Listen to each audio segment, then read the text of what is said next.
Alhamdulillah, puji syukur kita haturkan kehadirat Allah. Dialah zat yang memberikan hidayah kepada hambanya sesuai dengan apa yang dia kehendaki. Dan Allah jauhkan dari hidayah siapapun di antara hambanya yang dia kehendaki. Dan kita bersyukur kepada Allah ketika Allah jadikan kita sebagai hamba yang peduli dengan ilmu. Semoga itu bagian dari awal kebaikan yang Allah kehendaki bagi kita. Salawat dan salam semoga selalu tercurah untuk junjungan kita Nabi Agung Muhammad sallallahu alaihi wasallam atas perjuangan besar beliau dalam membimbing umat dengan aneka tantangan yang beliau hadapi hingga kita bisa merasakan betapa indahnya Islam sampai detik ini. Dan tidak lupa kita menghaturkan jazakumullah khairan. Terima kasih banyak kepada pengurus dari Sekolah Mutiara Islam Al-Ittiba Sangatta, Kalimantan Timur. Semoga Allah Subhanahu wa taala memberikan keberkahan dalam usaha dari pengurus untuk selalu memberikan yang terbaik berupa pendidikan bagi kaum muslimin yang ada di daerah Sangatta dan sekitarnya. Baik, Anda merasa kepanasan enggak? Enggak apa-apa ya. Gini itu maksudnya enggak panas atau enggak apa-apa? Enggak apa-apa. Baik. Pokoknya bertahan saja sampai kajian selesai. Kajiannya tidak lama, hanya kurang lebih 40 menit. Kita mau bahas, mungkin peserta lebih butuh kipas angin daripada saya. Boleh dinyalain? Daripada nganggur mending nyalain. Nah, menghadap kemanapun boleh ya. Ini temanya luar biasa. Takdirmu adalah yang terbaik bagimu. Jadi misalnya Bapak ditakdirkan kena paling panas itu yang terbaik atau gimana? Atau lagi sengaja nadar untuk kepanasan? Takdirmu adalah yang terbaik bagi dirimu. Bapak Ibu yang dimuliakan Allah Subhanahu wa taala, berbicara tentang masalah takdir ini tidak lepas dari ketetapan yang Allah Subhanahu wa taala tentukan untuk para hambanya. Dan para ulama menyebutkan bahwa ketentuan Allah untuk para hambanya itu ada dua. Yang pertama ada yang disebut dengan ketentuan syariat atau al-amru syar'i. Dan yang kedua ada yang disebut dengan ketentuan takdir atau al-amrul kauni. Dan kita diuji oleh Allah Subhanahu wa taala dengan dua hal ini. Syariat Allah dan takdir Allah. Ujian syariat bentuknya apa, Pak? Bentuknya adalah perintah, ada larangan, dan ada aneka aturan. Di situ ada aturan tentang bagaimana cara sholat yang benar, bagaimana cara bersuci yang benar, ibadah ini syaratnya seperti ini, bagaimana ketentuan ibadah yang sah dan seterusnya. Sehingga manusia dikasih aturan oleh Allah dalam melaksanakan tugas dia sebagai hamba agar ibadahnya menjadi ibadah yang sah. Di situ ada perintah sholat, ada perintah puasa dan seterusnya. Sebagaimana ada larangan.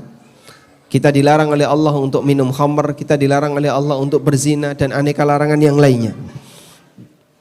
Bentuk ibadah kita terhadap ketetapan yang sifatnya syar'i adalah menjalankan perintah, menjauhi larangan dan mengikuti aturan yang berlaku.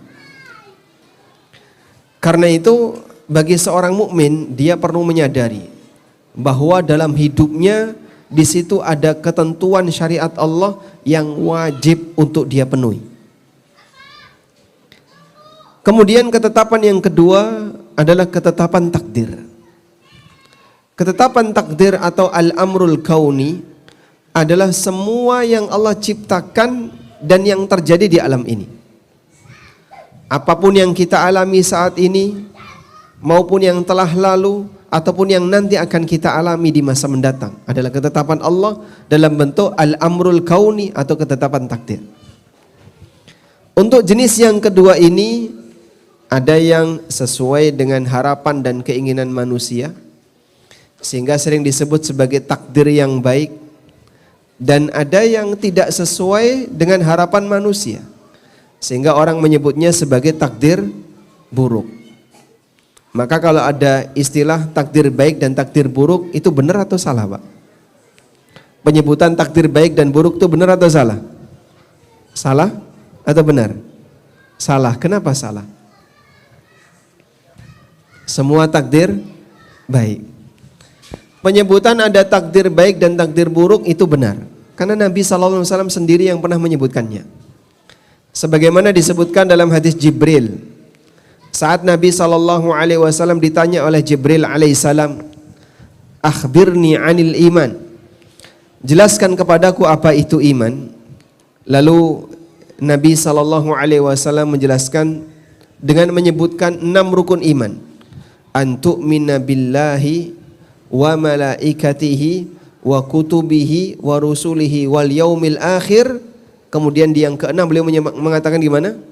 Wa tu'mina bil qadari khairihi wa syarri. Engkau beriman kepada takdir yang baik maupun yang buruk. Sehingga takdir ada baik dan ada yang buruk. Demikian pula yang pernah diajarkan oleh Nabi SAW dalam doa kunut. Ada enggak santri yang hafal doa kunut? Banin, ayyuhal banin, yang hafal doa kunut ada enggak? Angkat tangan. Dapat hadiah. Enggak ada? Baik. Gimana doa kunut? Allahumma hdini fi man hadait, wa afini fi man afait, wa tawallani fi man tawallait, wa barik li fi ma a'tait, wa qini syarra ma qadait. Wa qini syarra ma qadait. Ada lafaz di situ. Wa qini syarra ma qadait, dan lindungilah aku dari keburukan apa yang engkau takdirkan. Maka takdir baik dan takdir buruk itu ada. Selanjutnya, bagaimana cara kita memahami takdir baik dan buruk itu? Adanya takdir baik dan buruk itu dilihat dari posisi makhluk yang menerima takdir. Kalau dari dilihat perbuatan Allah Subhanahu wa taala, kalau dilihat dari perbuatan Allah, semua perbuatan Allah itu baik. Tidak ada perbuatan Allah yang buruk. Sebagaimana sabda Nabi SAW, al khairu biyadika wasyarru laisa ilaika. Kebaikan ada di tanganmu ya Allah, dan keburukan tidak boleh dikembalikan kepadamu. Sehingga jika kita kembalikan kepada perbuatan Allah, semua perbuatan Allah itu baik. Tapi berkaitan dengan kondisi makhluk, di sana makhluk ada yang mendapatkan takdir baik dan ada yang mendapatkan takdir buruk. Apa yang disukai manusia disebut sebagai takdir baik, apa yang tidak disukai oleh manusia disebut sebagai takdir buruk dalam kacamata pertimbangan manusia. Sebagai contoh misalnya, kaya itu takdir baik atau buruk? Baik. Kalau miskin? Buruk. Sehat baik atau buruk? Baik. Kalau sakit? Buruk. Dan demikian seterusnya. Pintar takdir baik atau buruk? Baik. Kalau bodoh? Buruk. Sukses? Baik. Gagal? Buruk. Demikianlah dalam pemahaman manusia. Sehingga keberadaan takdir baik dan buruk ini ada dalam kehidupan realita kita. Taib. Dan manusia pasti mengalami itu. Sehingga takdir baik dan buruk itu selalu berpasangan. Dialami oleh semua orang. Maka siapapun yang hidup sebagaimana dia mengalami takdir baik, dia juga pasti akan mengalami takdir buruk. Tidak ada orang yang hidup di dunia ini yang tidak pernah dapat musibah. Coba di antara bapak-bapak dan adik-adik ya, Banin, jangan main dulu, jangan main sendiri ya. Coba dengerin. Kalau ada yang kelihatan bermain, diapain Ustaz? Boleh diikop. Nanti kalau ada yang kelihatan bermain sendiri, tidak dengerin, boleh diikop. Iqobnya adalah diminta maju gantiin saya di sini. Sanggup insya Allah? Sanggup ya? Sanggup dengan iqob itu? Baik, sepakat ya. Siapa yang ngobrol dengan temannya main sendiri di iqob. Nah, lanjut ya. Coba di antara bapak dan adik-adik sekalian, ada enggak yang sepanjang hidupnya belum pernah mengalami sakit? Angkat tangan. Yang belum pernah mengalami sakit ada? Nanti boleh pulang duluan. Baik. Siapapun kita pasti pernah mengalaminya. Karena yang namanya takdir baik maupun buruk itu tidak pernah terpisahkan dari kehidupan di muka bumi ini. Sehingga siapapun yang tinggal di muka bumi ini, sekaya apapun dia, apakah dia pernah mengalami sakit? Pernah. Setinggi apapun jabatannya, apakah dia pernah mengalami sakit hati? Pernah.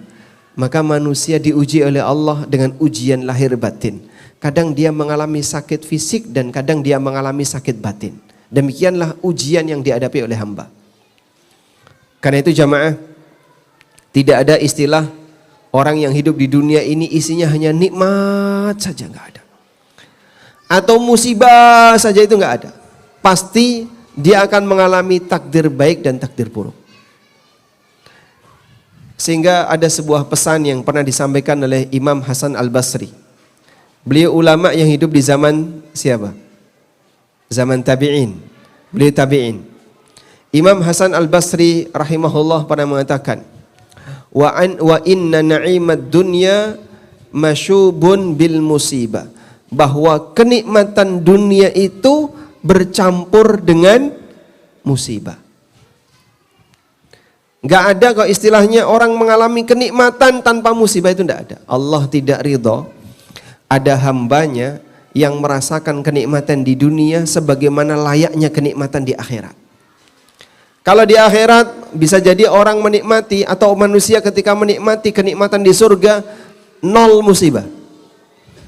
Sehingga orang ketika makan sesuatu di akhirat, makanannya nikmatnya 100%, tidak memberikan pengaruh buruk sama sekali, tidak ada potensi bahaya sama sekali, tidak mengalami sakit, tidak mengalami capek, tidak mengalami kepanasan, mereka selalu bahagia. Itu di akhirat. Minta apapun tinggal minta, datang tanpa harus kerja. Dan itulah nikmat ketika di surga. Tapi ketika di dunia Allah enggak ridho ketika ada hambanya yang mendapatkan nikmat sebagaimana nikmat di akhirat. Karena itu jamaah, dulu ada seorang nabi yang berdoa kepada Allah minta ditunjukkan hal yang gaib. Dan Allah tunjukkan, Allah kabulkan. Dan ada nabi yang berdoa kepada Allah minta ditunjukkan hal yang gaib lainnya, tapi tidak Allah kabulkan. Siapa nama nabi yang pertama dan siapa nabi yang kedua? Nabi yang pertama siapa? Nabi siapa? Yang minta kepada Allah ditunjukkan peristiwa gaib, kemudian Allah tampakkan di hadapannya. Nabi Ibrahim alaihissalam. Beliau pernah minta kepada Allah agar ditunjukkan, Rabbi arini kaifa tuhyil mauta. Qala awalam tu'min. Qala bala walakin liyatma'inna qalbi. Ya Allah, tunjukkan kepadaku bagaimana caranya engkau menghidupkan makhluk yang mati. Maka Allah tunjukkan. Pertama Allah tanya, awalam tu'min, apakah kau belum beriman wahai Ibrahim? Qala bala. Ibrahim mengatakan, aku beriman. Walakin liyatma'inna qalbi, namun agar hatiku makin yakin. Lalu Ibrahim diperintahkan untuk apa jemaah? Ambil 4 burung. Kemudian diperintahkan untuk apa? Diperintahkan untuk mencacah-cacah burung itu, terus dibagi ke beberapa bukit. 4 burung itu semuanya disembelih. Kepalanya dipotong. Lalu dagingnya dicacah-cacah, bulunya dicabuti, dicampur jadi satu. Kemudian setelah itu oleh Ibrahim ditaruh di beberapa bukit. Sementara kepalanya dibawa oleh Ibrahim. Kepala 4 burung ini. Fad'uhunna ya'tinaka sa'ya. Begitu dipanggil oleh Ibrahim, maka burung tadi langsung datang mendekat ke Ibrahim. Ditampakkan oleh Allah bagaimana cara Allah menghidupkan burung yang mati ini. Daging menyatu dengan daging, bulu menyatu dengan pasangan dagingnya, darah menyatu dengan darah semuanya, sehingga berwujud jadi burung yang sempurna seperti sedia kala, tapi tanpa kepala. Lalu mereka semuanya mendekat ke Ibrahim. Saat dikasih yang bukan kepalanya, nggak mau masang. Begitu dikasih kepalanya, langsung menyatu, terus hidup kembali. Seperti itulah bagaimana cara Allah Subhanahu wa Ta'ala menghidupkan makhluk yang mati. Sebagian orang bingung, Pak, kalau orang itu mati dimakan buaya, Pak. Habis dimakan buaya, kan jadi kotoran. Kotorannya dimakan ikan, jadi kotoran lagi. Terus seperti itu terjadilah rantai makanan, kemudian sampai jadi debu, sampai jadi tanah, terus tanahnya diombang-ambing ombak. Kita tidak tahu, Pak, unsur manusia ini sudah lari kemana saja. Karena satu makhluk ini unsurnya tercabik-cabik kemana-mana. Itu gimana cara Allah Subhanahu wa Ta'ala menyatukan kembali? Bisa enggak Allah seperti itu, Pak? Wa dzalika 'alallahi yasir. Itu mudah bagi Allah. Ada orang musyrikin yang datang kepada Nabi SAW. Dia bawa tulang belulang orang yang sudah mati, ditaruh di hadapan Rasulullah SAW. Qala man yuhyil 'idhama wa hiya ramim. Siapa yang akan menghidupkan tulang-tulang ini kalau dia sudah jadi tanah? Dalam pikiran mereka, kalau jasad manusia sudah jadi tanah, Allah nggak bakalan mampu untuk menyatukan kembali. Maka dijawab oleh Allah, Qul yuhyyihalladzi ansha'aha awwala marrah. Katakanlah wahai Muhammad, yang menghidupkannya adalah zat yang menghidupkannya pertama kali, zat yang menciptakannya pertama kali. Sebagaimana Allah mampu menciptakan manusia yang sebelumnya tidak ada apa-apa, Allah mampu ciptakan manusia yang sebelumnya hidup lalu dia mati. Wa dzalika 'alallahi yasir. Dan itu mudah bagi Allah Ta'ala. Baik, ini doa seorang Nabi minta kepada Allah agar ditampakkan kejadian yang gaib lalu ditampakkan oleh Allah. Ada doa Nabi yang minta kepada Allah kejadian yang gaib tapi tidak dikabulkan oleh Allah. Nabi siapa itu? Nabi Musa. Musa minta apa, Pak? Minta apa? Bisa melihat Allah. Musa melihat, Rabbi arini anzur ilaik. Ya Allah, berikan aku kesempatan untuk melihatmu. Qala lan tarani. Kata Allah, engkau tidak akan mampu untuk melihatku. Walakin inzur ilal jabal. Tapi kamu lihat saja ke arah gunung itu. Fa in istaqarra makanahu fasawfa tarani. Kalau gunung itu masih bertahan, nanti kau akan bisa melihatku. Falamma tajalla rabbuhu lil jabali ja'alahu dakkan wa kharra Musa sa'iqa. Ketika Allah menampakkan dirinya di hadapan gunung, maka gunung itu langsung meledak dan Musa melihat gunung pingsan. Masya Allah. Maka manusia melihat Allah selagi ketika dia hidup di dunia mustahil, nggak bisa. Baik, kenapa doanya Musa yang seperti ini tidak dikabulkan? Karena melihat wajah Allah itu puncak kenikmatan surga. Sehingga Allah tidak memberi kesempatan bagi siapapun untuk merasakan kenikmatan surga ketika mereka masih hidup di dunia. Walaupun dia seorang nabi. Makanya Nabi Musa ketika mohon kepada Allah agar diberi kesempatan untuk melihat wajah Allah, tidak Allah kabulkan, sebab melihat wajah Allah adalah puncak kenikmatan penduduk surga. Baik, kembali ke sini. Pada posisi inilah Allah Subhanahu wa Ta'ala jadikan puncak kenikmatan hamba itu bukan di dunia. Sehingga kenikmatan apapun yang dialami oleh hamba ketika di dunia pasti bercampur dengan apa, jemaah? Bercampur dengan apa? Musibah. Seenak apapun hidup kita itu tidak bisa 100%. Bahkan aneka kenikmatan yang kita rasakan itu bercampur dengan potensi bahaya. Misalnya, orang makan apapun, ada nggak resiko yang akan dia tanggung? Mungkin ada ya. Misalnya makan nasi, resikonya apa? gula jadi tinggi, kadar gula darahnya jadi tinggi. Contoh yang lain misalnya makan elai, jadi apa resikonya? Uangnya berkurang. Makan durian, kemahalan. Makan ikan resikonya apa? Ketusuk duri dan seterusnya. Jadi hamba ketika diberi oleh Allah nikmat di dunia ini, ada potensi musibah di sana. Anda menikmati apapun di saat yang sama ada potensi musibah. Orang punya kendaraan bagus, ada nggak potensi musibah di situ? Ada. Apa potensinya, Pak? Bisa jadi kendaraannya mengalami kecelakaan sementara dia ada di dalam, sehingga dia mati karena mobil yang dia sayangi. Misalnya mobilnya gerak sendiri, terus dia kegencet mobilnya sehingga dia mati oleh mobil yang dia beli. Ada orang yang bangun rumah bagus sekali, keluar biaya mahal untuk bisa bangun rumah itu. Terus rumahnya ambruk, dia mati di bawahnya. Maka dia mati dengan bangunan yang dia bangun sendiri. Demikianlah kondisi hamba ketika hidup di dunia. Allah Subhanahu wa ta'ala tidak ridha ketika nikmat di dunia ini dirasakan 100%. Baik, maka kita diuji oleh Allah dengan ujian syariat. Bentuknya adalah kamu harus taat dengan perintah, larangan dan aturan Allah. Dan kita diuji oleh Allah dengan ujian takdir. Apa yang kau alami tidak selamanya nikmat. Kalaupun kau dapat nikmat, di situ masih ada potensi musibah. Disinilah makna bahwa dunia itu pahala, dunia itu penjara bagi mukmin.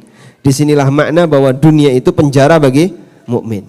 Nabi SAW bersabda, ad-dunya sijnul mu'min wa jannatul kafir.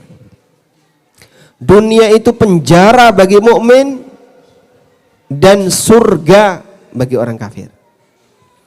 Kenapa Pak disebut penjara bagi mukmin dan surga bagi orang kafir?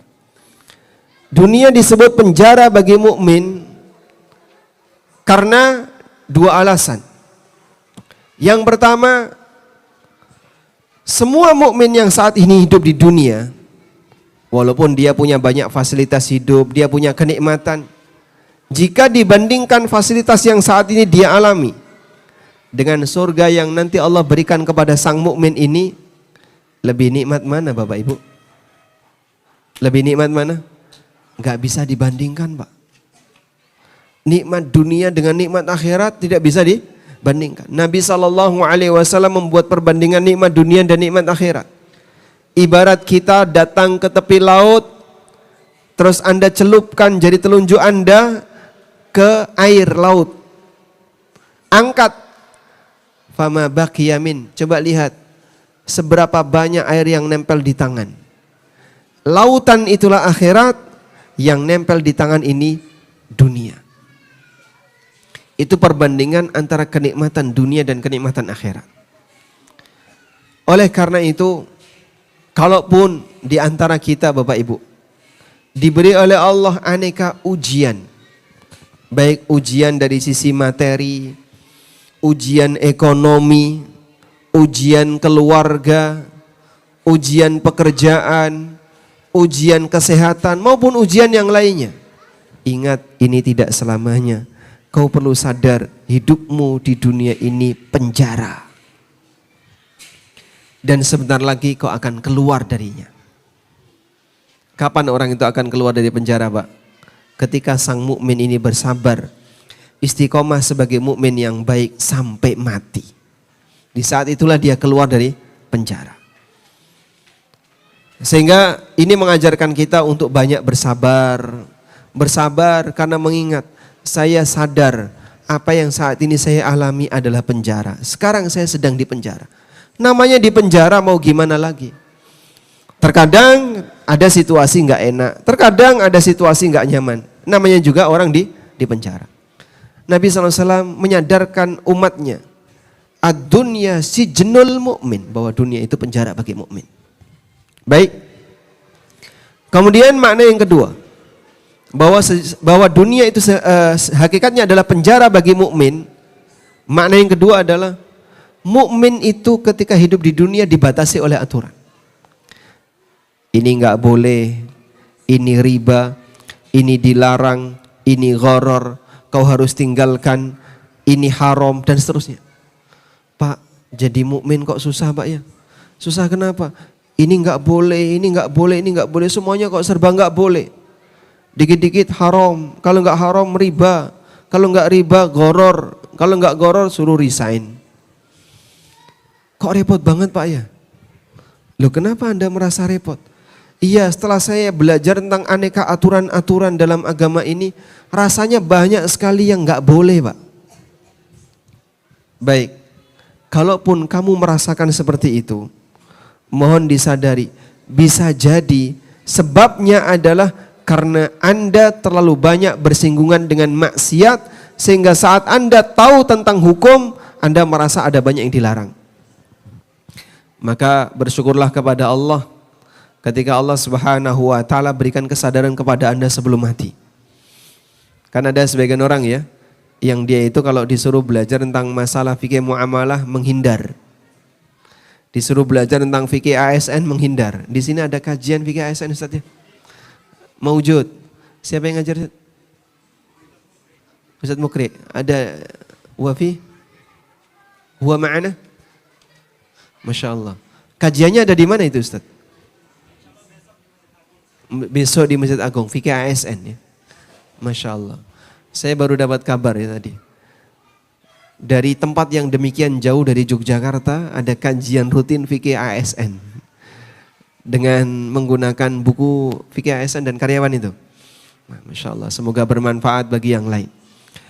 Ada nggak orang yang nggak mau nerima kayak gitu Pak? Banyak, dia ketakutan.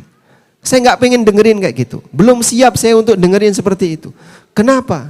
Karena dia merasa apa yang dia pelajari bertentangan dengan kepentingan dia. Sehingga dia pedes kalau dengerin haram, dengerin nggak boleh, dosa besar, pedes rasanya. Hatinya nggak kuat ketika dia mendengarkan aneka ceramah yang membahas tentang masalah hal-hal haram dalam hidupnya. Semacam inilah yang terjadi bagi sebagian orang. Sehingga dia belum sadar untuk mau menerima hukum Allah secara maksimal. Maka mukmin perlu disadar diri, Anda itu sedang dipenjara. Namanya dipenjara dengan di luar penjara lebih terbatas mana Pak? Saya ulang ya, antara di penjara dengan di luar penjara lebih terbatas mana? Lebih terbatas di penjara. Kenapa? Ada banyak larangan, nggak boleh ini, nggak boleh ini, nggak boleh ini. Di luar penjara orang masih bisa punya keleluasaan. Tapi ketika di dalam penjara ada banyak sekali keterbatasan yang akan dihadapi. Karena itu jamaah, saat Anda belajar tentang aneka aturan Allah berkaitan dengan bagaimana cara Anda bermuamalah, tolong sadari dan pahami, kita sekarang sedang di penjara. Namanya di penjara, pasti ada banyak keterbatasan yang akan kita hadapi. Sehingga tolong dipahami, ini nggak boleh, kenapa? Kamu sedang di penjara. Ini dilarang, kamu sedang di penjara. Ini haram, sadari kamu sedang di penjara. Sehingga semuanya penuh dengan keterbatasan. Karena mukmin sedang di penjara. Perasaan seperti itulah yang perlu kita hadirkan setiap kali kita menghadapi sesuatu yang tidak kita suka. Ada sebagian misalnya di antara ibu-ibu, Pak, kenapa Islam itu diskriminatif? Maksudnya gimana? Ibu-ibu itu Pak, kasihan Pak. Warisannya udah dapat paling dikit, disuruh taat sama suami, kalau mau keluar harus izin, mau pakai uang suami harus izin, ini harus izin, harus izin, harus ini, harus ini. Repot banget Pak ya. Enak jadi orang laki-laki Pak.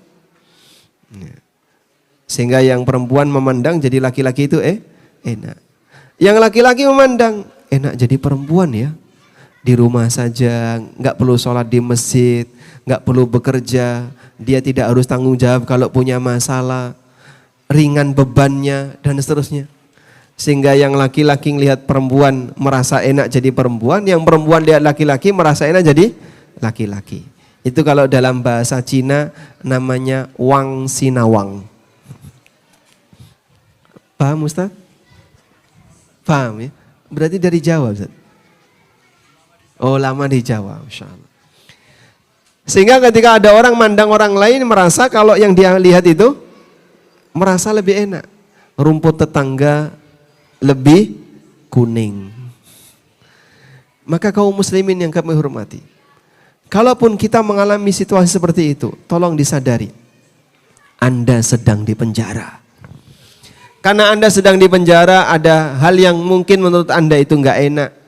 Karena Anda sedang di penjara, ada hal yang dimana Anda punya keterbatasan.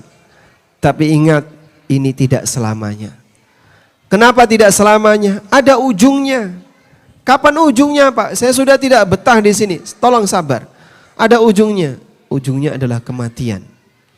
Ujian di dunia sifatnya terbatas. Setelah itu kita akan menjalani kematian, lalu masuk ke dalam alam yang tanpa ujung. Di situ kita akan dihisap, kemudian kita mendapatkan balasan. Ada sebuah pesan yang pernah disebutkan oleh Al-Hafidz Ibnu Katsir di tafsirnya. Ketika beliau menafsirkan firman Allah Subhanahu wa taala, la'allakum tatafakkaruna fid dunya wal akhirah. Agar kalian selalu merenungkan isi dari kehidupan dunia dan akhirat. Kemudian kata Al-Hafidz Ibnu Katsir, beliau mengutip keterangan sebagian ulama, fa'lam anna dunya daru bala'in thumma daru fana'in wa annal akhirata daru hisabin thumma daru jazain thumma daru maqamin. Sadarilah bahwa dunia ini adalah negeri ujian. Sebagaimana yang pernah disabdakan Nabi SAW, walam tabqa minad dunya illa bala. Sudah tidak ada lagi yang tersisa dari kehidupan dunia ini selain ujian. Thumma daru fana'in, kemudian nanti semuanya akan fana, semuanya akan binasa. Ujian itu tidak selamanya, ada ujungnya. Kebinasaan kita itulah ujungnya. Sehingga saat seorang hamba itu diuji oleh Allah dengan ujian misalnya kemiskinan, atau ujian penyakit, atau ujian apapun, tidak akan dia alami selamanya. Sampai di titik tertentu ujian itu dicabut oleh Allah, atau di titik tertentu dia mati. Ada ujungnya. Semuanya pasti akan fana. Kemudian dia akan masuk kepada negeri yang isinya hisab. Lalu manusia akan mendapatkan balasan. Dan kemudian di balasan ini sifatnya abadi. Maka bersabarlah kaum muslimin yang saat ini sedang mendapatkan ujian dari Allah Subhanahu wa taala dengan ujian yang tidak nyaman. Itu tidak akan berlangsung untuk selamanya. Di situ ada ujungnya, lalu Anda akan dihisap oleh Allah, kemudian selanjutnya Anda akan mendapatkan dua pilihan, antara bahagia abadi atau sengsara abadi. Kita bersabar untuk tidak enak sesaat agar kita bisa mendapatkan kenikmatan yang abadi di yaumil kiamat. Tayyib. Dari sinilah takdir seorang mukmin tidak ada yang buruk. Karena bagi mukmin pertama mengikuti syariat. Mengikuti syariat ada pahalanya enggak, Pak? Ada pahalanya enggak? Baik. Coba banin ya. Ayyuhal banin. Tadi yang sholat asar angkat tangan. Yang enggak angkat tangan enggak sholat. Alhamdulillah. Kalau orang yang sholat asar dapat pahala enggak? Dapat. Jika sholatnya diterima. Aneka ibadah yang kita lakukan capek enggak? Capek. Puasa capek Pak Ustadz. Sholat capek. Baca Quran capek. Tawaf capek, sa'i capek, semua ibadah pasti ada capek. Tapi kelelahan itu bukan hal yang sia-sia. Apabila seorang mukmin melaksanakannya dengan ikhlas, Allah akan kasih balasan. Selanjutnya, saat orang dapat musibah, misalnya sakit, atau dia ditakdirkan oleh Allah ekonomi lemah, miskin, sehingga kerjanya susah. Kalaupun dia dapat kerjaan berat, capek enggak dengan musibah itu? Capek. Dia lelah dengan sakitnya, dia lelah dengan kerja beratnya, dia lelah dengan hidupnya yang susah, capek. Ibu-ibu misalnya lelah dalam mengasuh anak, lelah dalam mendidik anak, capek. Suaminya kemana? Suami saya pergi keluar kota Pak Ustaz. Belum balik-balik, nyari nafkah entah kemana enggak tahu. Tapi alhamdulillah masih ngirimi walaupun secukupnya. Anda capek, capek. Tapi ingat, capek seperti ini tidak sia-sia. Karena itu Allah Subhanahu wa taala ingatkan dalam Al-Qur'an. Sebutkan satu contoh perang di mana kaum muslimin mengalami kekalahan di zaman Nabi SAW, disebut kalah karena korbannya banyak. Perang apa itu, Pak? Perang apa? Uhud. Berapa jumlah korban kaum muslimin? Sekitar 70-an yang meninggal di medan jihad pada peristiwa perang Uhud. Dan salah satunya adalah paman Nabi SAW, Hamzah bin Abdul Muttalib.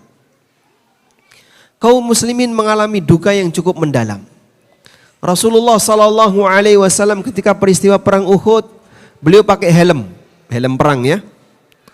Helmnya itu patah sampai nancap di rahangnya. Masya Allah. Anda bisa bayangin ya, kalau nancap di rahang Pak, dengan nancap di kaki, lebih sakit mana Mas? Hah? Ketika wajah ini mengalami luka, sakitnya lebih parah daripada selain wajah. Darah yang keluar makin deras. Maka Nabi SAW saat peristiwa perang Uhud, helm beliau itu patah karena terkena tombak. Patah sampai nancap di rahang beliau Sallallahu Alaihi Wasallam. Dicabut oleh sahabat, pakai tangan nggak bisa. Tolha bin Ubaidillah nyabut pakai apa? Pakai gigi. Digigit, ditarik dengan keras sampai giginya Tolha rompal. Masya Allah. Keluar darah dalam jumlah banyak, berusaha untuk dihentikan nggak berhenti-berhenti. Datang Fatimah radhiyallahu anha, beliau menggunakan abu yang ada ya, bagian yang panasnya itu terus ditempel. Kemudian mampet. Dan itulah musibah yang dialami oleh Rasulullah Sallallahu Alaihi Wasallam ketika peristiwa perang Uhud. Kaum muslimin mengalami duka yang mendalam karena banyak yang meninggal. Tapi Allah Subhanahu wa taala memberikan hiburan kepada kaum muslimin. Bagaimana cara Allah Subhanahu wa taala menghibur kaum muslimin? Allah berfirman, "In takunu ta'lamuna fa innahum ya'lamuna kama ta'lamun wa tarjuna minallahi ma la yarjun." Kalaupun kalian merasakan sakit, sesungguhnya mereka orang kafir juga merasakan sakit. Wa tarjuna minallahi ma la yarjun, tapi kalian punya harapan di sisi Allah yang tidak mereka miliki. Baik. Sehingga muslim mengalami kecelakaan, orang kafir bisa enggak mengalami kecelakaan? Bisa enggak jamaah? Bisa. Muslim sakit, orang kafir bisa sakit enggak? Bisa. Maka semuanya bisa mengalami sakit. Bedanya di mana? Wa tarjuna minallahi ma la yarjun. Kalian punya harapan di sisi Allah yang tidak mereka miliki. Sehingga saat mukmin itu sakit, lalu dia sabar, maka sakitnya jadi apa? Sakitnya jadi apa kalau sabar? Penghapus dosa. Sampai ketika dosanya habis, sakit itu menambah pahala dan meninggikan derajatnya di surga. Enggak ada ruginya ketika seorang mukmin mengalami kondisi yang tidak nyaman ketika di dunia. Nabi SAW ingatkan dalam sebuah hadis beliau, "Ma yusibul muslima min nasabin wala wasabin wala ghammin wala hammin wala adhan hatta syaukata yushakuha." Apabila seorang muslim tertimpa rasa sakit, capek, bingung, sedih, resah, sampai duri yang nancap di badannya, illa kafarallahu biha khatayahu, kecuali Allah akan jadikan semua itu sebagai kafarah yang akan menghapus dosa-dosanya. Masya Allah. Gak ada yang sia-sia dari hidupnya seorang muslim. Coba para banin ya. Ada enggak yang kalau malam tidurnya kepanasan? Angkat tangan. Nah itu satu. Kenapa kepanasan? Enggak punya AC? Enggak pakai kipas. Masya Allah. Ada enggak yang kalau malam ketika tidur diserang nyamuk? Wow banyak, Masya Allah. Kenapa diserang nyamuk? Enggak ngerawat cicak di rumah? Baik, anak-anak ya. Masya Allah. Saat tidur dalam kondisi enggak nyaman misalnya. Mungkin pengen sama bapaknya, Pak, kayak bisa enggak sesekali kita tidur di hotel? Bisa enggak sesekali kita tidur di tempat yang nyaman yang enggak ada nyamuknya? Yang pakai AC sehingga tidak dikerubuti nyamuk. Dalam kondisi ketika Anda mengalami tidak enak seperti itu ya. Lalu bersabar, insya Allah digantikan oleh Allah dengan apa? Dengan pahala, digantikan oleh Allah Ta'ala dengan penghapusan dosa dan ditinggikan derajatnya besok di surga. Apapun yang dialami oleh muslim ketika di dunia, sepanjang dia ridha dengan apa yang menjadi ketetapan Allah, itulah yang terbaik baginya. Baik, yang terakhir ya. Kita sampai jam berapa Ustaz? Katanya tadi saya cuma 40 menit. Sudah offset ini Ustaz. Bagian terakhir. Baik, bagian terakhir ya. Di bagian terakhir ada satu dialog yang terjadi antara Abu Dzar dengan Husain bin Ali radhiyallahu anhuma. Abu Dzar sebagai seorang sahabat yang sangat penyabar, beliau pernah menyampaikan sebuah pernyataan. Al-faqru ahabbu ilayya minal ghina wal maradu ahabbu ilayya minas sihha. Miskin lebih saya sukai daripada kaya, sakit lebih saya sukai daripada sehat walafiat. Aneh enggak Pak? Mungkin aneh ya? Baik. Kenapa beliau milih seperti itu? Karena beliau merasa di saat beliau sedang dapat musibah, beliau bisa merasakan kedekatan dengan Allah. Beliau bisa merasakan ibadah nikmat di hadapan Allah ketika sedang mengalami musibah. Ibadah rasanya nikmat, dekat dengan Allah rasanya nikmat di saat sedang mengalami musibah. Yang belum tentu itu bisa dirasakan oleh orang yang sedang mendapatkan kenikmatan. Kadang orang yang sujud dalam keadaan dia sedih dengan sujud dalam keadaan gembira, yang bisa nangis yang mana? Yang mana Pak? Sedih ya? Salat ketika lagi sedih dengan salat ketika lagi gembira, khusyuknya sama atau beda? Beda. Yang lebih khusyuk yang mana? Yang mana biasanya? Sedih Pak. Kenapa Pak? Kepikiran masalah. Orang ketika sholat dalam kondisi sedih, mungkin dia bisa nangis. Nangis karena mikir masalahnya. Yang belum tentu itu bisa dirasakan ketika orang dapat nikmat. Ketika orang sholat dapat nikmat, mungkin nggak begitu khusyuk, tidak menyelami sholat yang dia lakukan. Karena bagi dia sedang gembira. Itulah yang diinginkan oleh Abu Dzar, sehingga beliau pernah mengatakan, miskin lebih saya sukai daripada kaya, sakit lebih saya sukai daripada sehat. Nah, ketika apa yang disampaikan oleh Abu Dzar ini sampai kepada Husain bin Ali radhiyallahu anhu, beliau membalas keterangan Abu Dzar dengan mengatakan, amma ana, kalau saya punya prinsip yang berbeda. Manittakala ila khairi ikhtiyarillahi lahu lam yatamanna syai'a. Kalau orang itu pasrah terhadap pilihan terbaik yang Allah berikan untuknya, maka dia tidak akan berangan-angan untuk mendapatkan apa yang tidak dia miliki. Jadinya gimana Pak? Apapun yang Allah takdirkan untuk kita, itulah yang terbaik untuk kita.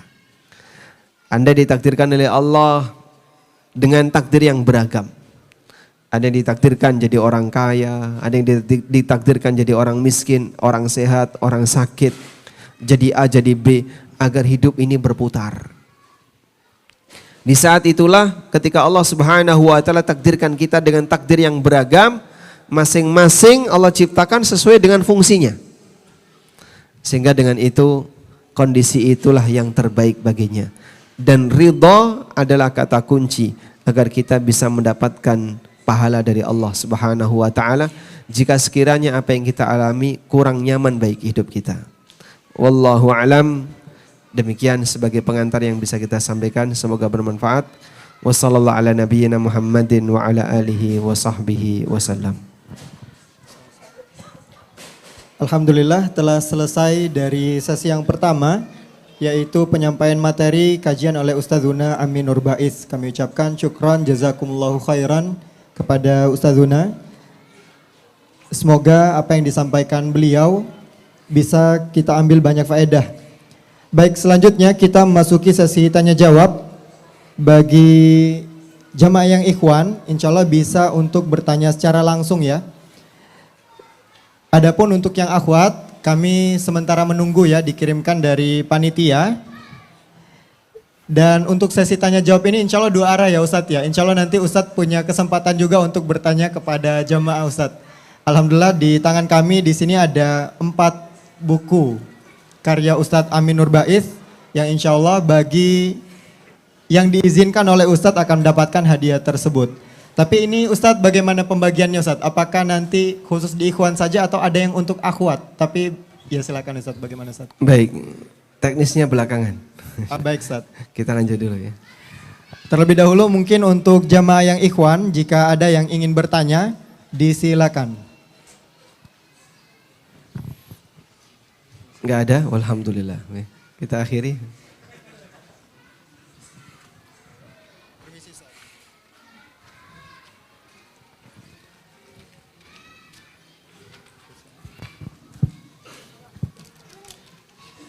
Bismillahirrahmanirrahim. Assalamualaikum Ustaz. Waalaikumsalam warahmatullahi wabarakatuh. Jazakumullah khairan. Semoga Ustaz Amni senantiasa diberi kemudahan, kelancaran serta perlindungan oleh Allah Subhanahu wa taala dimanapun antum berada. Amin walakum bimithlin. Izin bertanya Ustaz, terkait masalah tanda tangan perjanjian di tanda tangan ketika kita akan bekerja di sebuah perusahaan Ustaz. Ini kok tentang muamalah? Mumpung Ustaz. Enggak ada tentang takdir? Belum Ustaz. Oh, belum. Baik. Insya Allah nanti malam lebih longgar ya Pak Ridwan ya. Nanti malam tentang masalah muamalah. Baik, ini satu saja dulu. Izin bertanya Ustaz. Jadi di sebuah perusahaan itu ada membuat sebuah perjanjian di mana setiap karyawan wajib mengikuti peraturan di perusahaan dan peraturan di perusahaan peraturan di tempat proyek yang lain. Jadi perusahaan ini memiliki setidaknya ada 18 lokasi proyek di mana ketika kita masuk ke perusahaan tersebut, ketika kita misalkan pindah ke proyek A di Sulawesi gitu, nah dia ada peraturan sendiri. Jika seperti itu bagaimana hukumnya Ustaz? Tapi dia sepakat di awal ketika MOU itu ada klausul demikian. Ada Ustaz? Ada ya. Jadi dia harus mentaati peraturan perusahaan secara umum dan nanti kalau ditempatkan di tempat yang lain dia harus mengikuti peraturan di tempat itu. Baik, ya maka mengikat dua-duanya sebagaimana yang sudah dia sepakati. Sehingga saat dia tanda tangan klausul itu, maka dia berstatus sebagai orang yang telah sepakat dengan peraturan yang dicantumkan di klausul itu. Baik peraturan di tempat kerja dia saat ini maupun nanti ketika dia dipindahkan ke tempat yang lain. Begitu? Nah, Nabi SAW mengatakan, al-muslimuna ala syurutihim, bahwa setiap muslim wajib memenuhi peraturan atau kesepakatan yang telah dia tanda tangani. Nah, Masya Allah, barakallahu fikum Ustaz. Ini kemudian anak sampaikan pertanyaan dari yang akhwat Ustaz. Assalamualaikum warahmatullahi wabarakatuh. Waalaikumsalam warahmatullahi wabarakatuh. Ahsanallahu ilaikum ya Ustaz. Semoga Ustaz diberikan kesehatan. Amin walakum bimithlin. Izin bertanya, apakah doa bisa merubah takdir ya Ustaz? Ya, itu pertanyaannya Ustaz. Ada yang bertanya apakah doa bisa mengubah takdir? Ini termasuk di antara pertanyaan yang cukup sering disampaikan ketika kita sedang membahas masalah takdir. Baik. Ada sebuah riwayat yang menyebutkan innahu la yaruddul qadar illa du'a, bahwa tidak ada yang bisa menolak takdir kecuali doa. Apa makna dari kalimat ini? Ada dua pendekatan yang disampaikan oleh para ulama. Pendekatan yang pertama, bahwa yang dimaksud mengubah takdir di situ adalah mengubah takdir dalam pemahaman manusia atau dalam perasaan, menurut perasaan manusia. Maksudnya gimana, Pak? Maksudnya kayak gini, ada orang yang sakit atau orang yang miskin misalnya. Lalu dia banyak berdoa kepada Allah, mohon kepada Allah agar sehat, diberi kesehatan, diberi kesehatan. Kemudian Allah kabulkan doa itu. Maka seolah-olah dalam pemahaman dia, sakit yang sedang dia alami tertolak dengan doa yang dia baca. Sehingga dia merasa bahwa doa ini yang mengubah takdir dia dari yang sebelumnya sakit menjadi sehat. Bisa dipahami ini? Baik. Sehingga dalam pemahaman manusia seolah-olah doa itu yang mengubah kondisi dia dari yang sebelumnya sakit menjadi sehat. Ini makna yang pertama. Makna yang kedua, bahwa tidak ada yang bisa mengubah takdir kecuali doa. Maksudnya adalah ketika seorang hamba itu rajin berdoa kepada Allah, Allah kuasa untuk mengubah takdir dia. Loh kok bisa, Pak, mengubah takdirnya? Karena takdir itu bertingkat. Ada takdir yang tercatat di Lauhul Mahfud. Kapan Allah catat takdir itu? 50.000 tahun sebelum Allah menciptakan langit dan bumi. Ini takdir di Lauhul Mahfud. Yang kedua, ada takdir yang Allah tetapkan bagi hamba ketika dia sedang berada di dalam rahim ibunya. Dia jadi janin. Di usia berapa? 4 bulan. Yang kata Nabi SAW, ketika sudah usia 4 bulan, "Tsumma yursalu ilaihil malak wa ya'muru bi arba'i kalimatin." Kemudian diutuslah seorang malaikat dan Allah perintahkan dia untuk menetapkan 4 catatan takdir. Bikat birizkihi wa ajalihi wa amalihi wa syakiyun am sa'id. Takdir tentang rizkinya, takdir tentang ajalnya, takdir tentang amalnya, dan yang keempat apakah dia nanti jadi orang bahagia ataukah celaka. 4 takdir ini. Sudah? Sehingga di posisi takdir yang Allah tetapkan pada janin, ada enggak makhluk yang sudah mengetahuinya? Ada enggak makhluk yang sudah mengetahuinya? Ada. Siapa? Malaikat itu. Malaikat ini kan yang diperintahkan oleh Allah untuk menetapkan takdir itu. Sehingga takdir ini sudah Allah tunjukkan kepada salah satu makhluknya, yaitu malaikat yang disuruh untuk mencatat takdir itu. Baik, cuman manusia tidak punya cara untuk berkomunikasi dengan malaikat ini. Andaikan mereka bisa, dia bisa nyari tahu, malaikat yang dulu menetapkan takdir saya waktu di janin, waktu saya di rahim ibu, saya umurnya berapa tahun. Tapi kan nggak ada cara bagi manusia untuk tanya kepada malaikat ini. Sudah? Maka tidak ada satupun manusia yang tahu berapa umurnya. Nah, takdir seperti inilah yang mungkin untuk diubah. Takdir ini yang mungkin untuk diubah. Sementara di Lauhul Mahfud tidak berubah. Sehingga bisa jadi Allah Subhanahu wa taala tetapkan fulan mendapatkan umur 60 tahun. Tapi dia banyak berdoa kepada Allah agar dipanjangkan umurnya, akhirnya Allah tambahkan jadi 70 tahun. Sehingga si fulan, si A ini catatan takdirnya saat di rahim ibunya 60 tahun, lalu ditambahkan jadi 70. Tapi tercatat di Lauhul Mahfud, fulan tertulis 60 tahun oleh malaikat, lalu ditambahkan karena dia rajin berdoa, kemudian ditambahkan jadi 70. Berarti ada perubahan enggak di Lauhul Mahfud? Tidak ada. Doa itu juga bagian dari takdir. Orang ini berdoa juga bagian dari takdir. Intinya tidak akan ada yang bisa keluar dari takdir. Terus kenapa kita berdoa, Pak? Sama halnya ketika kita berusaha. Kita mencari yang terbaik dengan 2 cara. Pertama, berusaha secara fisik. Yang kedua, minta kepada Allah agar apa yang kita inginkan terwujud. Itu bagian dari usaha. Usaha fisik dan usaha doa. Karena kita tidak tahu ke depan akan ada apa, maka mintalah kepada Allah, semoga Allah memberi yang terbaik. Wallahu alam. Syukran Ustaz, barakallahu fikum. Kemudian untuk pertanyaan berikutnya dari Ikhwan, kami mohon agar pertanyaan tetap relevan dengan tema kajian kita, takdirmu adalah yang terbaik, dan disampaikan secara singkat dan jelas. Dari yang Ikhwan, tadi sudah ada yang angkat tangan.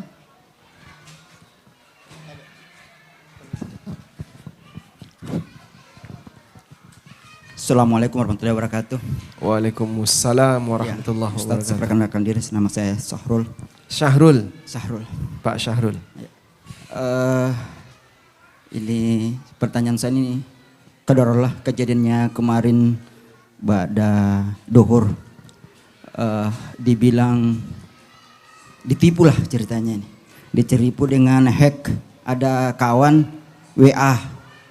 Di WA saya, dia bilang, bisa gak bantu? Saya jawab, insya Allah saya bisa bantu. Terus dia tanya, minta uang ditransfer 2 juta. Saya kasih 2 juta. Habis itu sebenarnya saya pengen pinjam sekian. Saya tambah lagi 3 juta. Habis itu dia bilang, saya masih mau tambah lagi kalau bisa ada sampai 15. Ini uang memang cuma segitu aja. Jadi segitu aja saya kirim 5 juta aja. Seiring waktu itu saya mulai curiga, jangan-jangan ini penipuan. Saya telepon lah dia. Tadi awalnya saya tidak ada kecurigaan sama sekali, jadi saya jawab lagi dengan WA aja.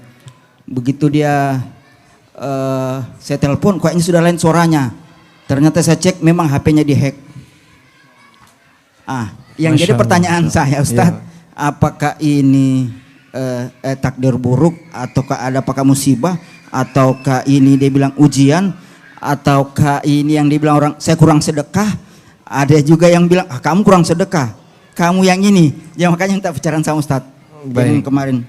Assalamualaikum warahmatullahi wabarakatuh. Waalaikumsalam warahmatullahi wabarakatuh. Baik. Tapi apapun namanya itu menyenangkan atau tidak, Pak? Gimana? Tidak menyenangkan. Mau disebut musibah, mau disebut ujian, mau disebut hukuman karena kurang sedekah, mau disebut apapun tetap kurang menyenangkan. Intinya kan itu ya. Maka masalah nama itu bukan hal yang signifikan. Karena ketika kita mendapatkan takdir buruk, bisa dipahami sebagai ujian, bisa dipahami sebagai hukuman. Tergantung kondisi kita. Dipahami sebagai hukuman karena kita punya dosa. Allah kasih hukuman walaupun kecil misalnya, dalam bentuk kita kekurangan harta atau harta kita ada yang hilang. Nah, dalam posisi itu saat Allah kasih kita hukuman, maka apa yang kita alami akan menghapus dosa. Atau bisa juga kita pahami sebagai musibah. Dengan keberadaan musibah ini akan meningkatkan derajat ketika kita berada di akhirat. Sehingga mukmin tidak akan pernah sia-sia ketika dia mendapatkan ujian dari Allah. Yang paling penting adalah dia ridho. Yang paling penting dia ridho. Oleh karena itu, wallahu alam berkaitan dengan hal ini, Bapak ketika merasa ridho dengan itu, insya Allah ada pahala ridho dengan takdir. Yang kedua, Anda punya tabungan karena dizolimi. Dan orang yang dizolimi berhak untuk nuntut besok di yaumil qiyamah. Sehingga kalaupun Bapak saat ini kehilangan, berapa tadi jumlahnya Pak? 5 juta. Maka besok punya hak untuk nuntut kepada si penipu ini, besok di akhirat. 5 juta ya. Andaikan makin banyak tuntutannya bisa makin besar Pak. Insyaallah. Tapi karena Bapak sudah hentikan jadi nggak bisa lebih banyak. Wallahu a'lam. Baik, syukran Ustadz. Kemudian kami bacakan pertanyaan dari akhwat.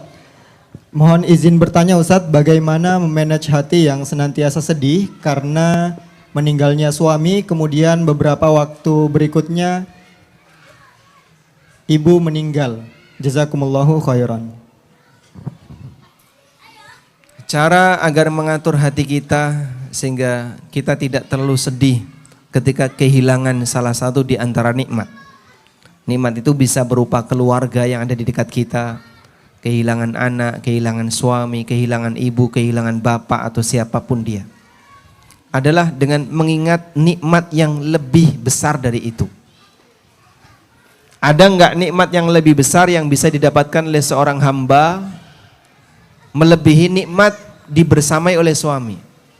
Saya punya nikmat iman, Pak. Alhamdulillah, Anda ingat-ingat nikmat itu. Masih punya nikmat yang lain?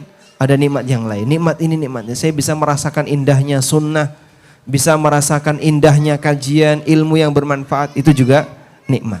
Sehingga dengan cara mengingat nikmat yang lain akan menghibur kita dari kesedihan ketika kita kehilangan nikmat yang pertama.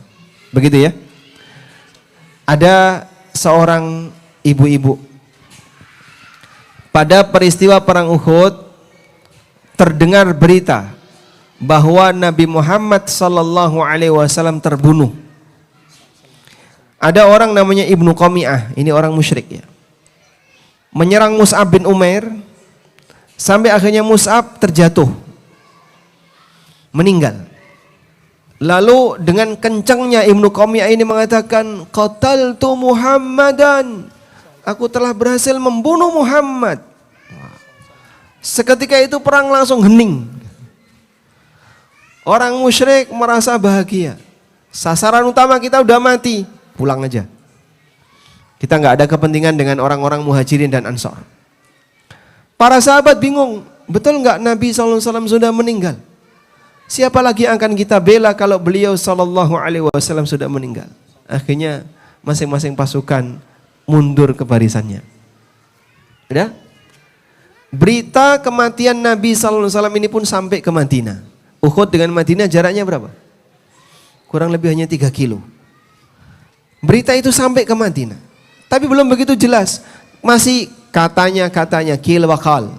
Katanya Nabi SAW sudah mati. Katanya Rasulullah SAW terbunuh. Akhirnya ada seorang wanita yang penasaran. Dia keluar dari kota Madinah, kemudian nungguin pulangnya pasukan dari Uhud di depan gerbang pintu Madinah. Ada orang ngasih tahu, suamimu meninggal. Wanita ini bilang, kaifa bi Rasulillah. Terus bagaimana nasib Rasulullah sallallahu alaihi wasallam? Orang kedua memberitahu, ayahmu meninggal. Wanita ini tetap dengan tabah mengatakan, kaifa bi Rasulillah sallallahu alaihi wasallam. Terus bagaimana kabar Rasulullah sallallahu alaihi wasallam? Datang lagi, kakakmu meninggal. Saudara laki-lakimu meninggal. Wanita ini tetap tanya, kaifa bi Rasulillah sallallahu alaihi wasallam. Sampai ada orang memberitahu, Nabi sallallahu alaihi wasallam selamat, beliau masih hidup. Apa yang dikatakan oleh wanita ini? Dalam satu waktu dia kehilangan suami, bapak, dan saudara laki-laki. 3 laki-laki yang umumnya menjadi sandaran hidup wanita. Biasanya kalau orang ditinggal mati suaminya kan berharap dikasih nafkah oleh bapaknya, masih ada bapak. Kalau bapaknya sudah mati, ada kakak. Sehingga dia bergantung kepada lelaki yang ada di sekitarnya. 3 orang ini mati dalam waktu bersamaan. Saat dia mendapatkan kabar Nabi SAW masih hidup, wanita ini mengatakan, kullu musibatin ba'daka qalil. Semua musibah sepanjang Anda masih hidup bagiku kecil. Masya Allah. Maka kalau misalnya ya, Anda ditinggal wafat oleh suami, lalu Anda merasa saya masih punya iman, saya masih punya ini, saya masih punya ini. Kemudian Anda dengan sadar menyatakan, semua musibah yang Allah berikan kepadaku, sepanjang imanku tidak hilang, semoga itu kecil bagiku. Nah, dengan cara demikian, maka kita tidak akan terlalu dihantui dengan kesedihan disebabkan kehilangan orang yang kita cintai. Dan jangan berlebihan ya. Terkadang ada sebagian orang yang terlalu berlebihan, lalu dia minta kepada Allah hal yang mustahil. Contohnya apa, Pak? Ada salah satu ibu-ibu yang pernah tanya ke saya sangat sedih karena ditinggal oleh suami. Boleh nggak saya berdoa kepada Allah, minta sesuatu? Doa apa? Saya ingin minta kepada Allah agar Allah menghidupkan kembali suami saya. Ya mustahil. Mana mungkin orang yang sudah mati bisa hidup kembali? Nah terus gimana, Pak?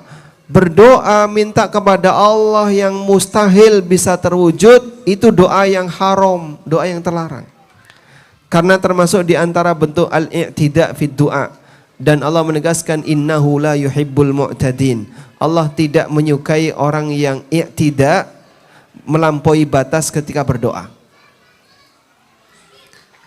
Ada orang berdoa kepada Allah minta sesuatu, tapi yang dia minta mustahil untuk terwujud. Ya Allah, aku mohon kepadamu, jadikanlah aku seperti Superman, atau seperti Spiderman, atau seperti Iron Man. Wah, ini terlalu sering nonton film. Berdoa kayak gitu bisa terwujud nggak? Nggak mungkin. Kamu itu manusia biasa. Jangan jadi laba-laba. Enak jadi manusia atau laba-laba? Manusia. Kamu manusia yang normal. Jangan jadi manusia besi. Sehingga semua itu doa yang karena mustahil nggak boleh untuk dibaca. Atau misalnya ya Allah jadikanlah aku seorang nabi. Ya tidak mungkin. Karena tidak ada nabi setelah Nabi Muhammad SAW. Maka meminta kepada Allah dengan permintaan yang berlebihan ini menandakan bahwa yang bersangkutan tidak ridho dengan ketetapan Allah Subhanahu wa taala. Wallahu alam. Masya Allah, barakallahu fikum ya Ustaz. Baik, kemudian sebelum dari ikhwan yang bertanya, kami silakan untuk Ustadz yang menyampaikan pertanyaan untuk jamaah. Dan insya Allah sekali lagi ada hadiah buku ya, karya Ustadz Amin Nur Baiz sebagai hadiah. Baik, jamaah udah siap ditanya? Angkat tangan dulu, siapa yang siap angkat tangan? Angkat tangan. Sudah ada yang angkat tangan di belakang. Baik, belakang, berdiri silakan. Yang angkat tangan silakan berdiri. Kasih mikrofonnya ya. Sudah siap dengan pertanyaannya Bapak? Bismillah, insyaallah Ustaz. Baik, pertanyaannya. Namanya siapa Pak? Risman Ustaz. Siapa? Risman. Risma, dapat hadiah. Masya Allah. Alhamdulillah. Ya pertanyaannya kan siapa namanya sudah. Dapat hadiah. Tamam? Tamam, insyaallah dapat hadiah. Masya Allah, dapat Fadhal, hadiah. silakan. Sudah dapat satu yang di ikhwan ya. Ya, Pertanyaan silakan. kedua. Yang untuk kedua, yang ada yang mau ikhwan. angkat tangan? Pertanyaannya mudah loh ini. Ada yang mau angkat tangan? Enggak ada, baik. Pertanyaannya. Pertanyaannya. Siapa nama orang musyrik yang membunuh Mus'ab bin Umair? Siapa? Ibnu Qami'ah. Masya Allah. Baik, dapat hadiah.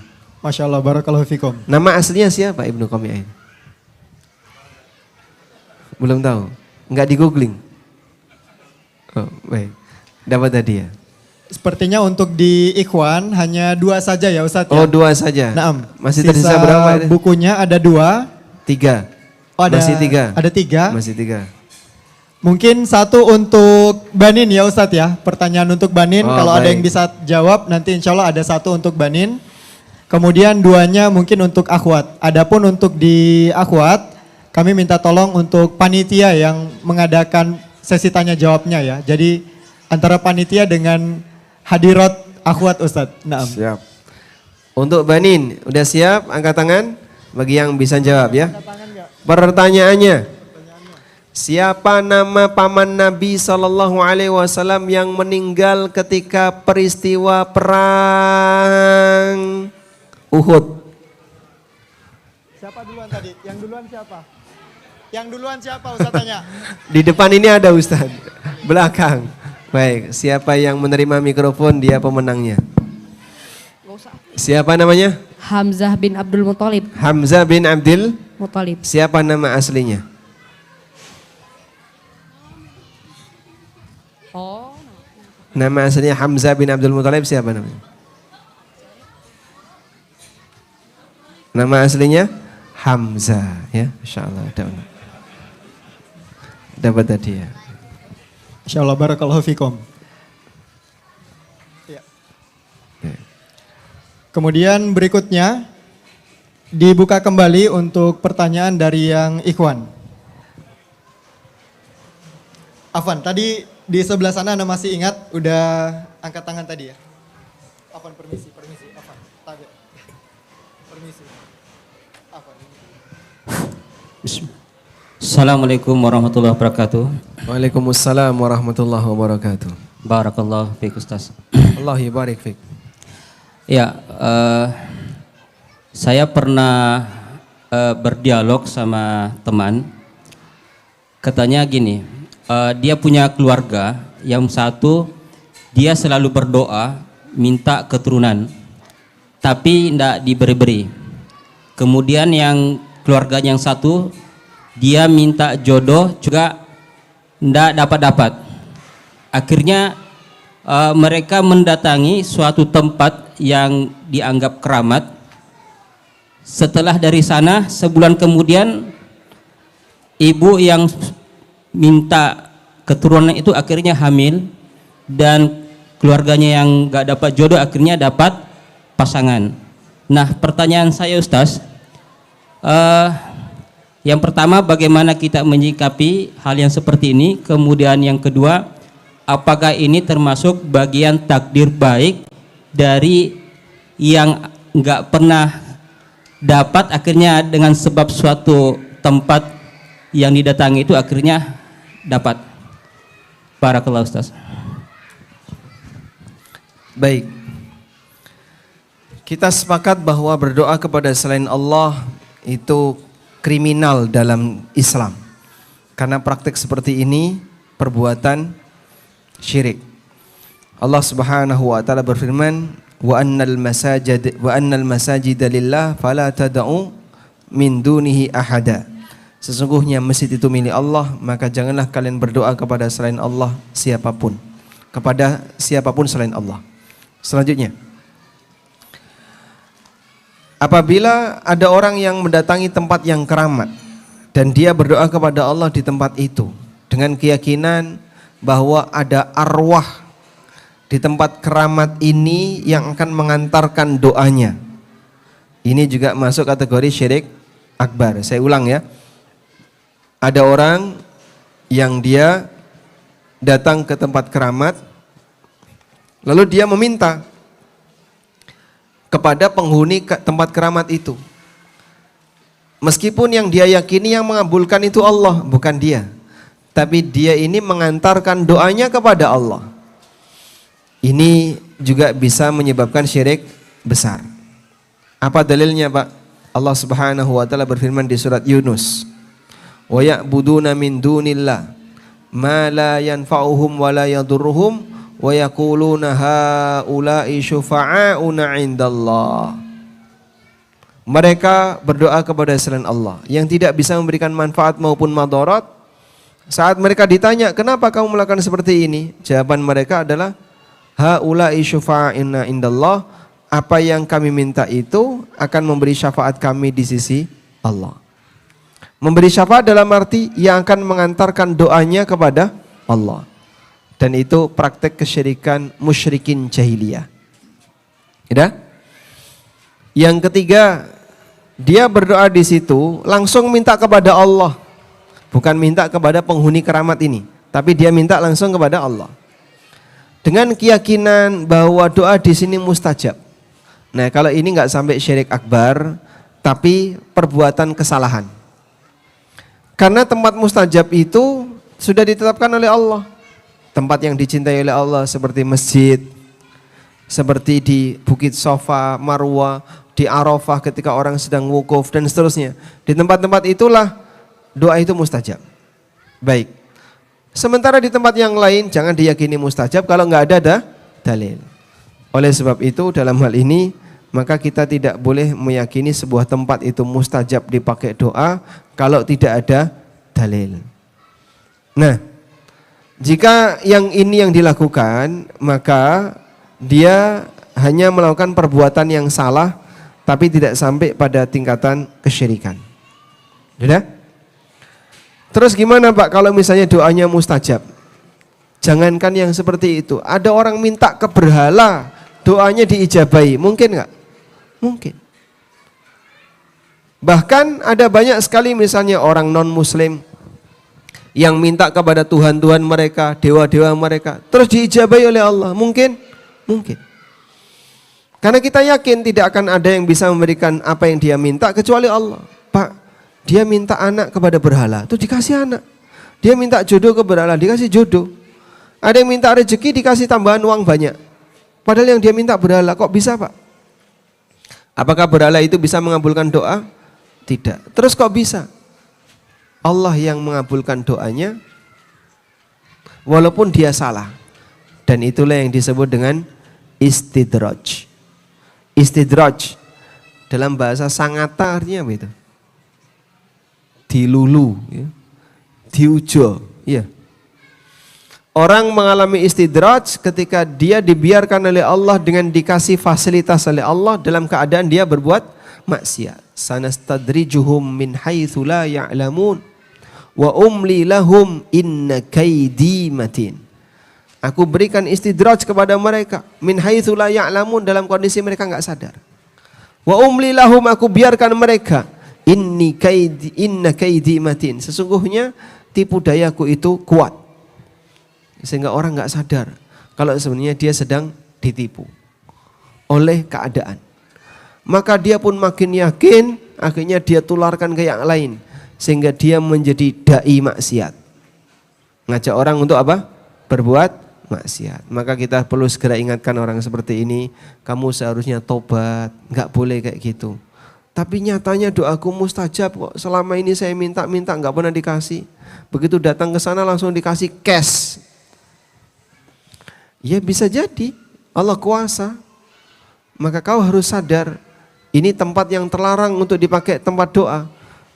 Walaupun dikabulkan oleh Allah. Wallahu a'lam. Insyaallah, barakallahu fikum ya Ustaz. Ini dari Ustaz, berapa pertanyaan lagi yang diizinkan Ustaz? Kita sampai jam berapa di sini? Ini sebenarnya Sudah cukup. waktunya sudah offside Ustaz. Baik. Karena sudah cukup dan kita mau berpindah ke masjid yang lain. Baik. Kasihan pesertanya yang kena sinar matahari itu loh, Masya Allah. Iya. Sampai silau. Masya Allah Ustaz. Nah Ustaz. Barakallahu fikum. Wafikum barakallahu Ustaz. Demikian yang bisa kita sampaikan. Semoga apa yang kita bahas ini bermanfaat. Allahumma anfa'na bima 'allamtana wa 'allimna ma yanfa'una warzuqna ilma. Wa sallallahu ala nabiyyina Muhammadin wa ala alihi wa sahbihi wa sallam wa akhiru da'wana alhamdulillahi rabbil alamin. Wassalamu alaikum warahmatullahi wabarakatuh.